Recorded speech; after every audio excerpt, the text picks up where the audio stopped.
When people talk about bad air quality, the conversation usually revolves around big cities and car pollution, but what people don't realize is that indoor air quality, like in your home, is often the worst.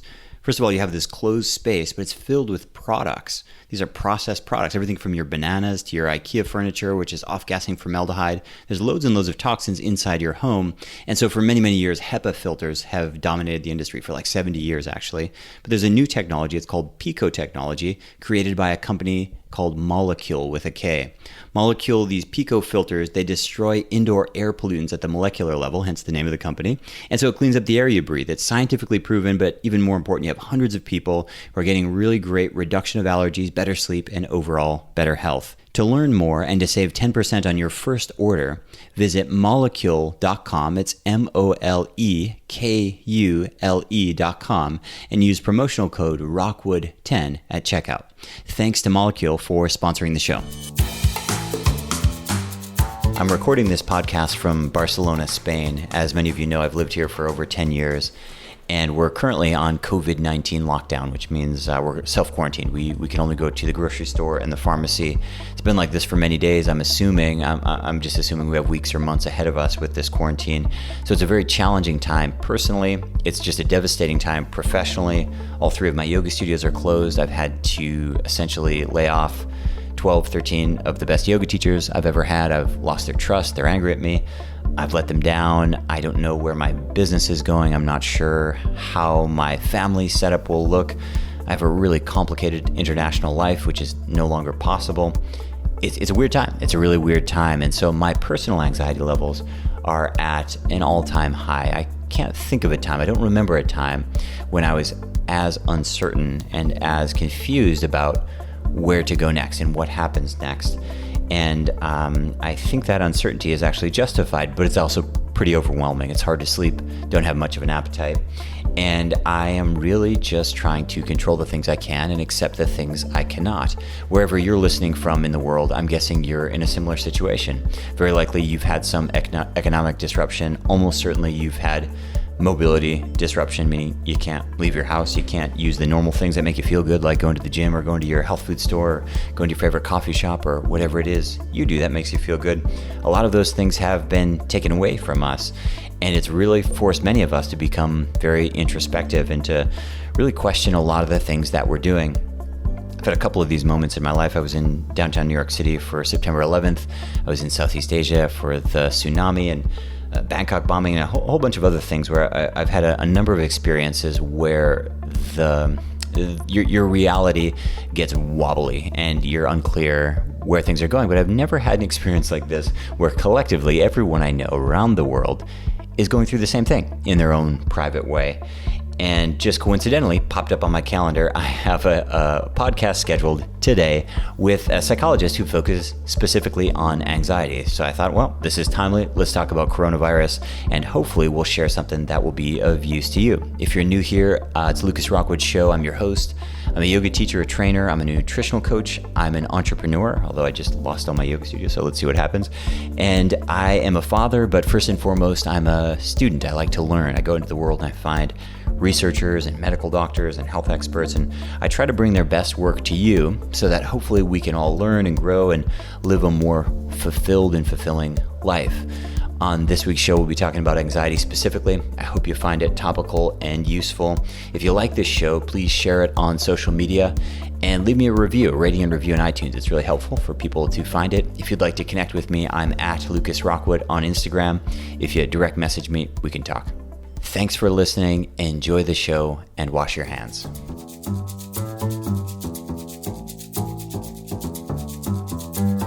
So hello and welcome everyone. Lucas Rockwood here. Today's show is called How to Overcome COVID-19 Anxiety, and I am joined here with Dr. David Carbonell.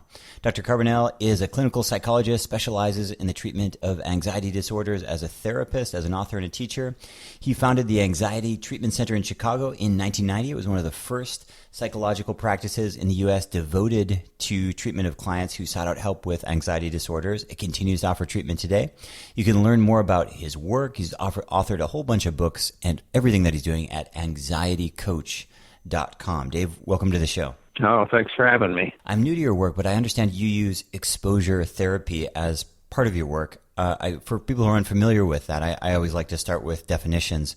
Can we start there? How does that work? Sure. By exposure therapy is meant when there's something I fear, be it an object, a location, an activity, my gut instinct, and this is what maintains the fear, is to stay away from it, to get away from it, to protect myself, and so on. So somebody who's afraid of flying, for instance, well, they have the idea, help me stop being afraid, and then I'll get on the airplane. And, of course, the more they avoid the airplane, the more afraid they're going to be. So exposure therapy involves let me go and encounter the object, the situation, the activity. Let me go and practice with the thing that I fear, allow myself to feel the sensations and have the thoughts and so on. And as a result of exposing myself to that situation, that's the process that's going to more truly bring the anxiety level down. Avoidance will maintain it. Exposure will reduce it. And is this similar or the same thing as kind of a worst case scenario run-throughs, kind of the opposite of Pollyanna syndrome or optimism, where, instead of gaming out, the best case scenario with work or relationship or future family or whatever it is, kind of walking yourself through what if everything goes to hell in a handbasket? Is that a similar kind of concept, or would you put that in a different category? It's related. You mentioned a really powerful word there with the opposites. The anxiety disorders are all what I would call counterintuitive problems. Our gut instinct of what to do about them turns out to be wrong. I see. So if I'm skidding on an icy road towards a phone pole, my gut instinct is to grab that steering wheel and steer away from the phone pole. But if I do that, I'll be talking to my insurance agent soon. Right. The prescription for skidding on an icy road is you steer into the skid. That's a world-class counterintuitive problem. Yeah. And the anxiety disorders are all counterintuitive, and we literally use what I call the rule of opposites. My gut instinct is dead wrong. I should do the opposite of my gut instinct in a moment of panic. So from an evolutionary perspective, most of the things our bodies doing are that they're trying to keep us safe, trying to keep us from harm's way, trying to help us procreate. What is the evolutionary importance of anxiety, and how does it get, mistriggered, or how is it not serving us in our modern world? Well, the way it doesn't serve us in our modern world is we basically evolved, developed an environment that doesn't contain most of the traditional dangers that we evolved with.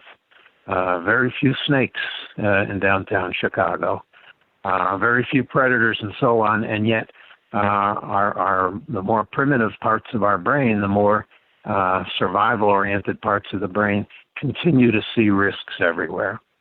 And that part of the brain would rather see 10 lions that aren't there than miss one lion that is. So we've evolved to a point where we much more frequently experience the phenomena of I become afraid when I'm not particularly in any danger. And that's the essence of an anxiety disorder. How can I manage these powerful sensations that I'm having and these scary thoughts and these powerful emotions when I'm experiencing my own personal equivalent of watching a scary movie, becoming real afraid in the absence of a danger? I wonder if we could unpack the difference between anxiety and depression as well. I grew up I was a teenager in the 90s, and, Kurt Cobain killed himself, and Prozac Nation was a best-selling book, and there's lots and lots of talk about depression. And it was something that I always thought that I struggled with. And it was even clinically, it was a, diagnosis clinically depressed at one point, medicated and everything. And as I got older, I realized that was really mislabeled. My issue is really anxiety. And I think a lot of people, I understand sometimes they go hand in hand, but how do you help people think about depression and anxiety, and do they always go hand in hand? Does one lead to the other? What is the connection between the two? Well, they often go hand in hand, not necessarily. The most frequent relationship is this. Sometimes people who struggle with chronic anxiety will become depressed in reaction to how the anxiety has messed up their lives, that it's a reactive kind of depression. That's the most frequent connection between the two. Somebody with panic attacks who increasingly can't drive on the highway, can't go into crowded stores, can't do a lot of ordinary things that their friends and loved ones do, may start to become depressed by how limited their life is. So it's a reaction. But the difference, the principal differences between anxiety and depression, they don't really look similar, at least not from my perspective. People who struggle with chronic anxiety have a great deal of fear and uncertainty about what the future will bring. Someone who's chronically depressed doesn't have much uncertainty about the future. They're sure it's going to be bad.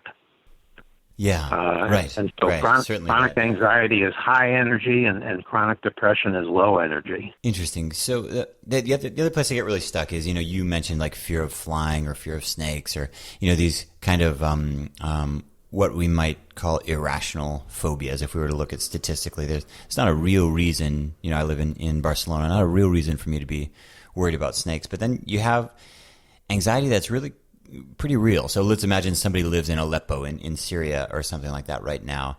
They're worried about their health and their safety, and they're worried about war, and they're worried about politics and money, and that's very real. And so and similarly on the flip side with depression, somebody's at a funeral, it's appropriate to be emotionally down. That's a temporary sadness as opposed to depression.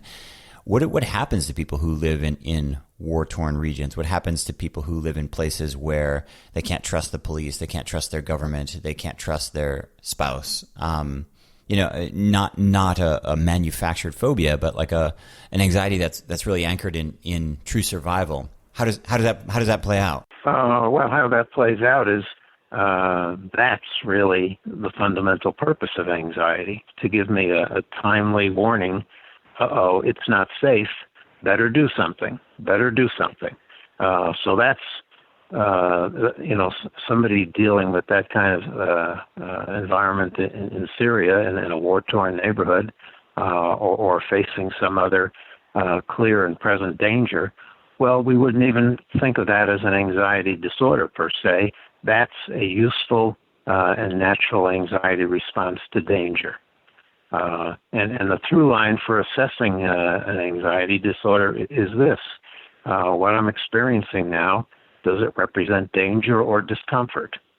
And if it's danger, and that's a question for people to ask themselves. And if it in fact is danger, then I should be putting my attention and energy and time into making myself safe. And if I can see, well, I'm feeling real afraid. The fear is always real. What may or may not be real is the danger. If I can see, well, I'm really afraid, and yet it's all about discomfort rather than actually danger, well, that's the situation then in which I want to treat the anxiety with some kind of exposure approach, with some kind of opposites approach. Somebody pointing a gun at me, well, I can't accept that. I have to do whatever I can do to make myself safer. And typically, in that moment of somebody pointing a gun at you, you're probably not worried about how anxious you feel and how upset you are and trying to get rid of that. You're just focused on doing what you have to do. Yeah, let's imagine that scenario. Somebody lives in, they live in Bethlehem, or they live in Aleppo, or they live in just a high conflict region. What happens when, they're getting these signals from their body, you're in danger, do something about it. And for whatever reason, they can't, or they don't, or they won't. They're unable to leave family or a job, or their passport won't allow them to leave. What happens to somebody physiologically when they live with chronic low grade or medium grade or even high grade anxiety for days and weeks? What happens to people, and what does that do to you? Well, if in fact there's nothing they can do about it, that does induce an overall sense of helplessness. Yeah. And I think those are people who are at risk of becoming depressed in response to that helplessness. And the depression, if you think about it, may actually have some adaptive value. If you're depressed and you stay in bed, well, there's probably fewer bullets coming towards your bed than there are out in the street. So there may be some survival value in that. But to answer your question, what happens to them? They're likely to become quite depressed. And when they emerge out of that dangerous situation, if in fact they do, then they're liable to be experiencing symptoms of what we would call post-traumatic stress disorder.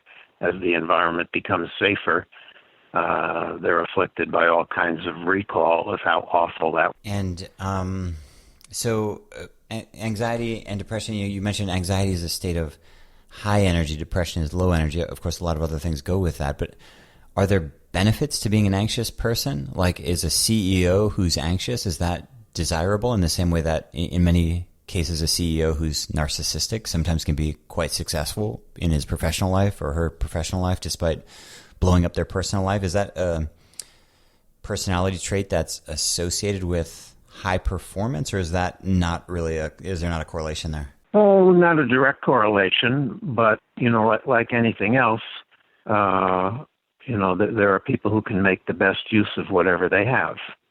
And so I think you'll see highly anxious people who make a benefit out of that and thrive, and other people who aren't able to find how to make that a benefit and it becomes a deficit. So yeah, I think that's entirely possible. Many of my clients are people who were otherwise quite successful in their chosen fields, and those around them would be astonished. I think, to find out, how much anxiety they have. They're masters at hiding it. So I think that's very possible. Not a direct correlation. It's just some people are better able to make lemonade out of whatever lemons they have. With all of your work with anxiety, what are the more common issues that people, the default things? Is it relationship? Is it finances? Is it politics? What are the most common things that you see in your practice? Well, the very most common thing is this is what unites it. People become afraid of feeling afraid. Interesting. Yeah, and so somebody say with panic disorder, when they have panic attacks in a variety of situations, maybe they stop driving because they're afraid of having a panic attack on the road or going to the mall.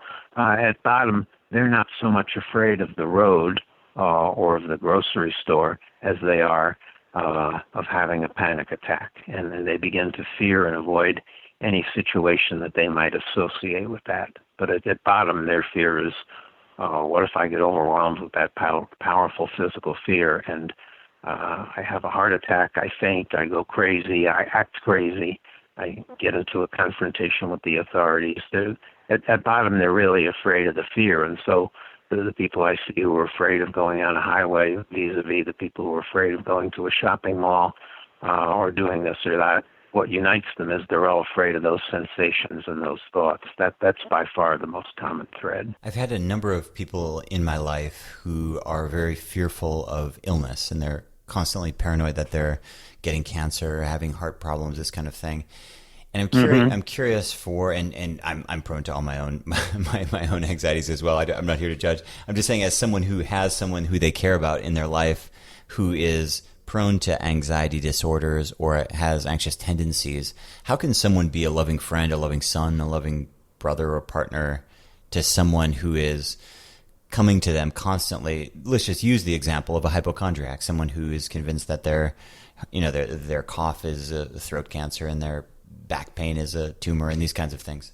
Well, a couple of things. I think trying to be helpful with that person that you already have a good relationship with, you want to try and, when they come to you with their concerns, they probably come to you seeking reassurance. I think you want to help them keep the focus on how they usually relate to these thoughts and sensations. I hear you're worrying about, that sensation you think about with your heart. And I know we've talked about this before. What kinds of things have you done about that in the past? How have you tried to solve it in the past? Helping them see the relationship they have with these ideas rather than trying to help them feel more confident that they're okay. Abstaining from providing reassurance. And that's difficult because they'll probably ask for a lot of reassurance. Yeah. You don't think I have a heart condition, do you? And part of the problem with providing reassurance is, well, one, it has a very short shelf life. 2 minutes later, they're going to want to ask you the same question. It doesn't heal anything. And two, people come to feel weaker and more dependent as a result of constantly asking for and getting reassurance. So more about, how can I help you respond to these unpleasant sensations and thoughts you're having now? What have you found useful in the past? Remember last week when you were feeling good? What's the difference between that and now? Helping them focus on how I'm relating to anxiety rather than focusing on how can I prove to myself I don't have any of these illnesses. Because you can't prove the absence of an illness. I think those would be the two important things. So it's a funny time right now, as you and I are speaking. I'm here in Barcelona, and the city's on lockdown. We're not allowed to leave our homes. I'm actually here in my office, but it's about 200 meters from my home, so I go back and forth between my office and my home. But my team's all home. I own 3 yoga studios. They're all completely closed. I just had to lay off 15 teachers, some of the best staff I've ever had. Really difficult times, and quite a surprise. I've been through some funny things in my life, but this is a big one. And anxiety levels are really high with everybody, and definitely high with myself too. And there's people who are worried about contracting the coronavirus. There are people like me who are worried about the solvency of their company and the stability of their economy. And sort of like the war-torn region conversation that we mentioned earlier, this is a very real risk. I mean, the doors to my studios are closed. It's a reality. And and people are paralyzed. I'm getting emails and messages from clients and students and videos, and people are overwhelmed and having anxiety attacks, their words, and they're just being completely paralyzed. And many people are isolated physically, literally, at home, stuck. And how would you help people think through a situation like this, where the collective anxiety of the world, I don't know if there's been a time where the entire world has been collectively as anxious as now. Maybe they were, but they weren't able to communicate. Maybe it was the Ice Age or something like that. But it started off isolated, and now it's really the worry about the future, about this situation. And again, it plays out for different people different ways. Some people are worried about their health. Other people are worried about politics or stability or economics or whatever it is. But it's really spreading. It's really pervasive. How do you help people think about this? How are you thinking about this? It's just as tough for me as for anybody else. My whole field is struggling to come to grips with this. I think we want to look at the two pieces here that I referred to earlier. We want to recognize and respond to the danger, and we also want to recognize and respond to, I'm going to use the word discomfort, because I like having the two words with a D. I realize that's a mild word. But the discomfort of every time I turn the TV on, the market is down 20%, and they tell me how many people have died in the tri-state area. And they're saying, no, now it's don't be near 6 people at a time. Want to recognize, there is danger now. That's not a mistake. That's not a foolishness. There is danger that we have to deal with. And so, first, am I doing what I can for the danger? Am I, following the rules of social isolation? Am I washing my hands frequently? Am I doing what I can to not be touching my face? Am I doing the stuff that's recommended by responsible experts for how to respond to this danger, for how to minimize as best I can the risk? I can't get it to zero, but am I taking what actions or I'm capable of to minimize the dangers that I'm facing? And then so first and foremost, that's my task, respond to the danger. But I also have another whole set of tasks that have to do with, again, the anxiety about this, what I'm going to call the discomfort, because all of us right now are feeling more anxious than would be optimal. We've already gotten the useful message of the anxiety. Gee, it's dangerous out there. You better not go to any crowded places. You better stay home, especially if you're of a certain age, and so on. Even though I'm doing all that, I'm still getting the anxiety. It's like I'm getting deluged by 10,000 copies of an email, and I already responded to it, but it keeps coming. It keeps coming. It won't let up. So what can I do with that? Well, with the danger, I need to do whatever I can to protect myself and resist the threat. With the discomfort, I need to find ways to recognize and to expect, and in a lot of ways to accept, okay, I'm going to be more nervous than I usually am. And I want to treat it as that kind of nervousness, because I'm already doing, on the danger side, I'm already taking all the appropriate steps. It's not like I just got a telegram about something I was unaware of. Okay, I know I need to follow certain practices here and wait for this to resolve. So what do I do in the meantime while I'm having more anxiety than I would like? Well, there's probably some things that, we need to do in terms of self-care here. There's probably some things in terms of scheduling and reducing the frequency of social media in contexts like this. That maybe, even if I'm working on my computer, maybe I would be better off if perhaps today at 3 p.m. and again at 7 p.m. I checked in to see what are the developments, and that's it. I don't need to be refreshing it every 5 minutes.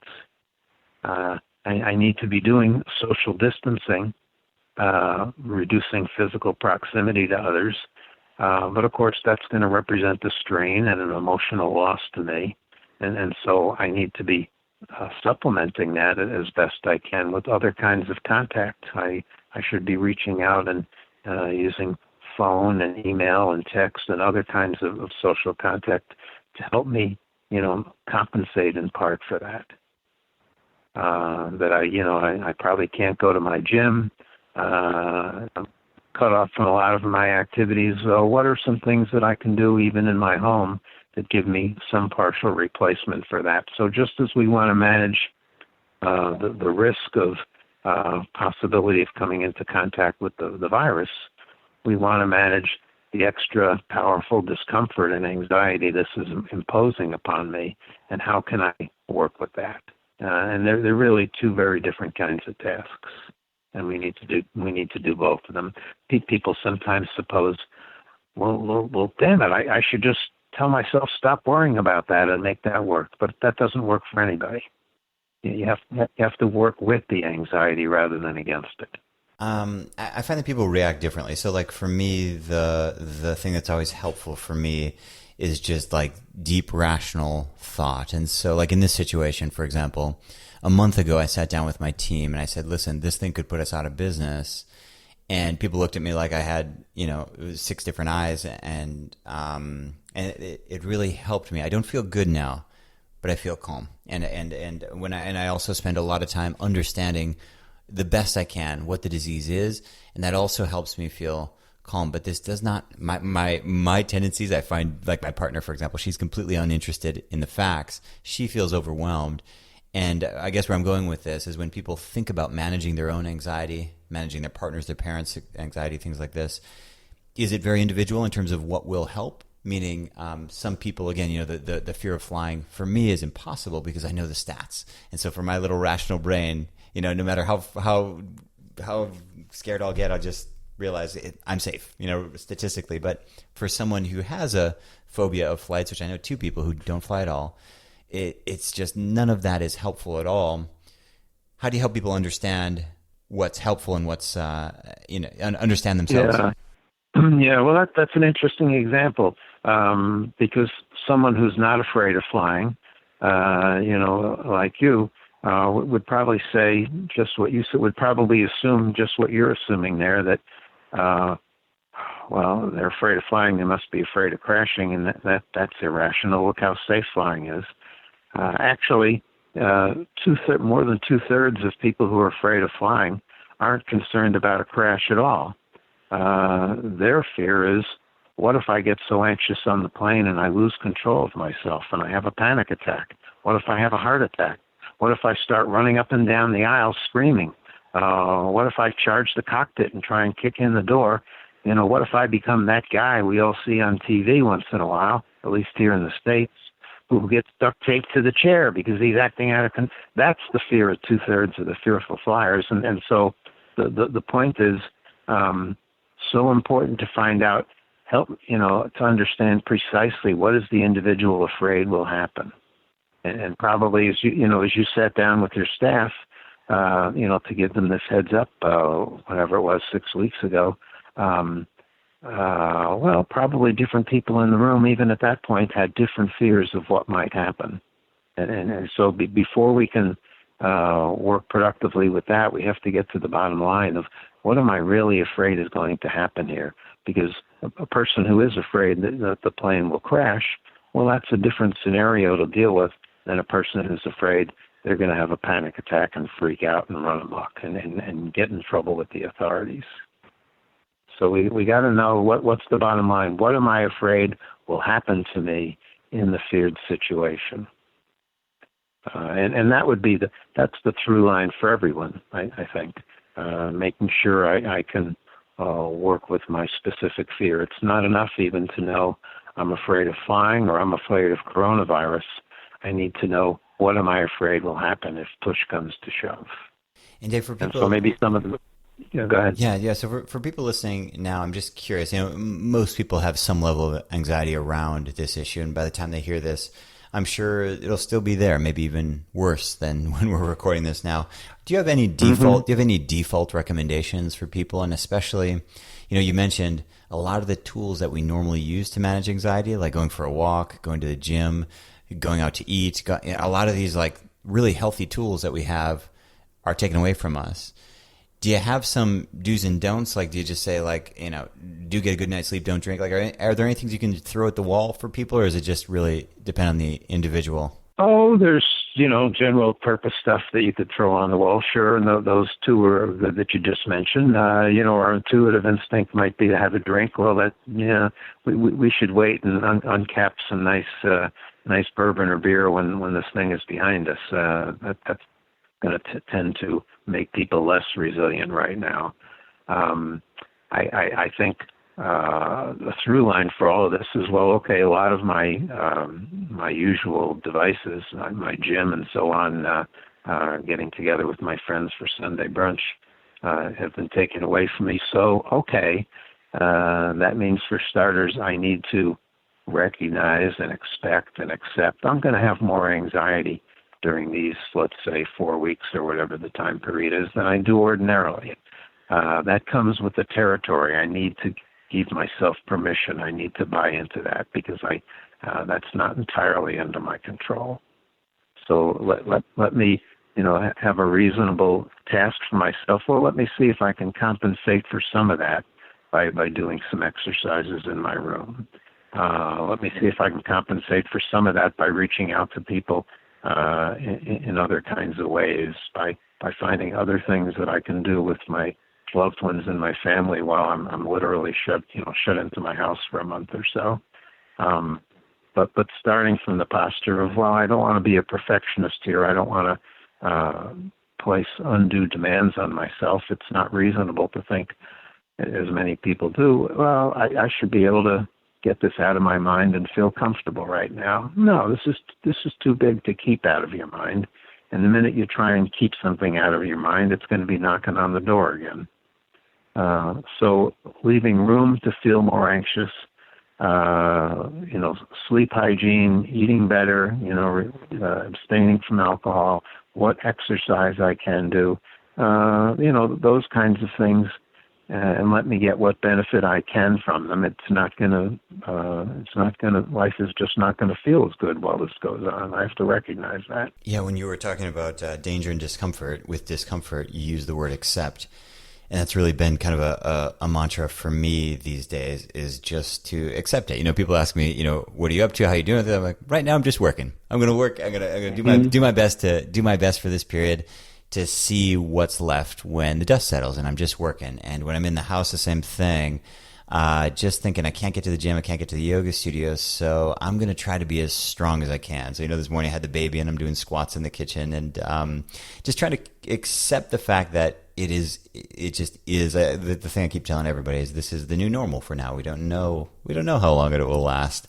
And when you accept it as a new normal, humans are surprisingly adaptable. And not that that's easy, but it's amazing the things that we can adapt to so quickly. Yeah, and I think the other thing that gets in people's way of being too, except for the time being, this is the new, at least temporary normal, is all the enormous uncertainty they have about this. We have a significant number of people die each year of the flu. We have a significant number of people die each year of car crashes. We know what that's about. We see that happen year in and year out. There's nothing new or unknown about that. We often get anxious, not so much in proportion to absolute risk, as to the degree of uncertainty. And this one carries enormous uncertainty with it. That doesn't necessarily mean it's more dangerous, but boy, oh boy, we're just not sure what's going to happen. How long is this going to go? A week, a month, a summer, what? Seeing that some of this is more about uncertainty than absolute danger, I think is also useful. Dave, for people who would like to learn more about your work, read your books, work with you, how can they connect with you online? Best thing is to go to my website at anxietycoach.com. It's just chock full of free resources and self-help materials for clients and consumers, people who struggle with anxiety. Lots of resources for professional therapists as well there, and you'll find all my self-help books available on the site as well, and links to other good sources of information. So anxietycoach.com, that would be the place to go. Well, thanks so much for your work, and I appreciate you coming on the show. When I first started practicing yoga back in 2002, I was so stiff. I couldn't touch my toes. My fingers would come about halfway down my shins. When I sat on the floor, my knees were way up off the ground, my hips were so tight, and back bends were totally impossible. When I extended my arms above my head, that was already a really deep back bend for me. So I was really frustrated, and all my yoga teachers told me that yoga was not about flexibility, that I was focusing on the wrong things. And I got really frustrated because that was easy for them to say. They were already flexible. I was really struggling, and everything I did in yoga was about flexibility because every single thing, whether it was sitting on the floor or any kind of basic forward bend, standing pose, anything really, I couldn't even begin to practice because I was so locked up. And so I started doing a lot of research. I started talking to a lot of people outside of the yoga community, specifically gymnasts and dancers, and people who are a little more comfortable talking about mobility training. And very quickly, I started to learn that in order to make flexibility gains, you really need to supplement your yoga practice. And even the yoga teachers I talked to who were very flexible, who developed it later in life, when I actually saw behind the curtains what was going on, all of them were doing supplemental stretching in the evening. And there were some things that all of these people, whether it was the gymnasts or the dancers or the yoga teachers who had discovered flexibility later in life, the things that I found consistently were they were doing practice outside of their practice, meaning supplemental stretching. All of them were using long hold passive stretches. And then very quickly, I learned how to add a couple of other interesting things onto that practice, including breathing and time under passive tension. And essentially, I came up with a protocol that really helps you to open up your body. I call it gravity yoga. I've been teaching it now for 12 years, something like that. And it's really, really effective for hamstrings, for locked up hips, for a stiff back, shoulders. And we've been teaching it to students all over the world. We teach it in my studios here in Barcelona. It's a very, very popular class. And for the first time ever, I'm having a gravity yoga teacher training. And it's an online program that teaches you how to work with clients in a 60-minute guided class, or how to work with athletes or CrossFitters or yoga students who are stuck in short bursts to supplement whatever else they're doing. So you can work privately or in yoga studios, fitness centers. I'm really excited about this program. It's heavy on anatomy and biomechanics. We dive deep into sequencing. We walk you through pose by pose exactly how to teach this, and we also give you all the why behind the how. It's really a great program. To learn more, go to gravityyogatraining.com. Course starts soon. I'm super excited. This week's nutritional tip comes in response to a listener question from Instagram. Jerry on Instagram says, Lucas, what is your vitamin stack for COVID-19? Jerry, I'm taking 10,000 international units of vitamin D3. I'm taking vitamin K2 along with that D3. I'm taking a vitamin A supplement, a B12 supplement. I am taking about 1 gram of vitamin C. I take buffered vitamin C. It's easier on my stomach. I always take a B12 supplement. I'm a veggie guy, so I take a vitamin B12. And then I get omega-3s. Currently, I'm getting them from chia seeds and flax seeds, which I have in the refrigerator. What should you take? I don't know. I usually, when somebody asks me this question specifically, I usually say zinc and vitamin D3 because the research is pretty solid. The popular belief is that vitamin C has a bunch of research around immune boosting. It doesn't really seem to stack up, at least not from what I've seen, but I take it anyway because I think it's good for you. And it's a pretty safe bet in terms of supplementing. I should probably be taking a B vitamin supplement. In fact, I've got one here in the drawer in my office. I should pull that and take that as well. So maybe I'll add that to the stack, but I want to be honest with you. So that's what I'm taking. What are you taking? Leave a comment in the show notes. Thanks for listening. We have a question this week from Jennifer on Instagram, and the question is, Lucas, I've been running for 13 years. My hips are so tight, my squat is terrible, my heels always pop up. Do you think if I use gravity yoga, I can really change this? I get some version of this question 2 or 3 times a week, and it basically breaks down to this. Am I too stiff to stretch? It's kind of like saying, am I too overweight to lose weight? It doesn't make any sense, but yet people ask all the time. If you're really overweight, it's very easy to start losing weight. Now, can you keep it off? Can you lose lots of weight? That's a deeper question. If you're really stiff, it's really easy to make progress. And the good news is usually that progress sticks. Unlike weight loss, which often goes and comes back, flexibility almost never does that. Once you make gains, they last for a really long time. So Jennifer, yeah, you can totally become more flexible. There's 3 principles to gravity yoga. The third one is the one people usually get wrong. The first principle is wet noodle, so passive stretching. The second principle is nose to mouth breathing, inhale 4, exhale 8. The third principle is the one that people get wrong, and that's meet or beat your hold time. You need a stopwatch, and you need to time your stretches, and you need to hold them for 2 to 5 minutes passively. It's miserable, and if you're not doing that, you won't make progress. Hope that's helpful. If you're a regular Yoga Talk Show listener, you'll definitely want to get on my email list. Go to yogabuddy.com/sign me up. When you enter your email address there, we always have free giveaways every month. Yoga straps, water bottles, discounts in our shop, and all kinds of other things. When you sign up at yogabuddy.com/sign me up, I'll send you just 1 email a week with updates about the show, special offers, new courses, and valuable information that I think you'll find useful. So go to yogabuddy.com/sign me up to claim your free prize now.